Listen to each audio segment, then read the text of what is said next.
शिवसेना के सांसद नेता संजय राउत के ईडी एक्शन के मामले में एक बड़ी खबर इस वक्त आ रही है। ईडी के एक बड़े अधिकारी इस समय मुंबई पहुंच चुके हैं और ये पूछताछ करने के लिए दिल्ली से मुंबई पहुंच चुके हैं एडिशनल डायरेक्टर सत्यव्रत कुमार।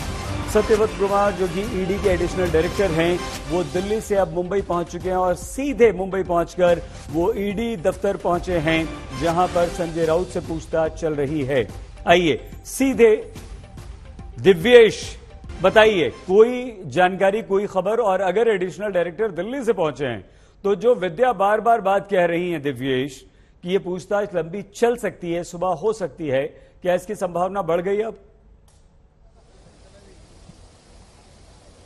जी, पूछताछ लंबे समय तक भी चल सकती है और अब क्योंकि इतने वरिष्ठ अफसर ईडी के दिल्ली से मुंबई पहुंचे हैं तो जो अरेस्ट की पॉसिबिलिटी है वो भी बहुत ज्यादा बढ़ गई है, क्योंकि अक्सर ऐसा देखा गया है कि जब भी ईडी किसी केस में अरेस्ट करती है, गिरफ्तारी करती है, तो सीनियर अफसर जो होते हैं additional director, joint director level के, वो हमेशा ऑफिस में मौजूद रहते हैं।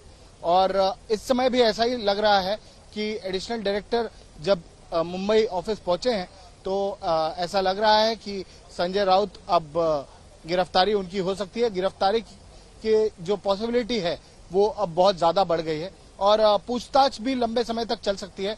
हो सकता है कि एडिशनल डायरेक्टर खुद भी संजय राउत से पूछताछ करें, पर अभी उनसे पूछताछ जो सूत्रों से पता चल रहा है वो इन्वेस्टिगेटिंग ऑफिसर ही कर रहे हैं और डेप्यूटी डायरेक्टर लेवल के अफसर भी थे, उन्होंने भी कुछ देर तक पूछताछ की थी। विद्या, एडिशनल डायरेक्टर के पहुंचने का मतलब क्या हुआ? लंबी पूछताछ या गिरफ्तारी?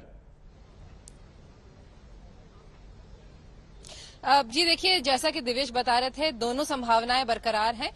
गिरफ्तारी की जो संभावना है वो भी अभी उतनी ही है, यानी कि इनफैक्ट ज्यादा बढ़ गई है, जैसा कि दिवेश बता रहे थे। और जो पूछताछ है, जाहिर सी बात है, किसी भी पूछताछ के लिए जब कोई शख्स को बुलाया जाता है तो 12 घंटे का समय दिया जाता है जब तक उससे पूछताछ हो सकती है, या तो उस 12 घंटे के बाद उन्हें छोड़ना पड़ता है या फिर गिरफ्तारी करनी पड़ती है। दोनों में से एक काम जरूर करना पड़ता है एनफोर्समेंट एजेंसी को। तो यही वजह है कि अभी देर रात तक हो सकता है कि उनसे और पूछताछ हो। संजय राउत से वो बार बार यही पतरावाला चौल से लेकर उनकी जो तमाम इन्वेस्टमेंट्स है, तमाम जो प्रॉपर्टीज है, उनके बारे में जो पूछताछ हो रही। खासतौर से आपको सही ये याद रखना पड़ेगा कि मनी लॉन्ड्रिंग का केस है।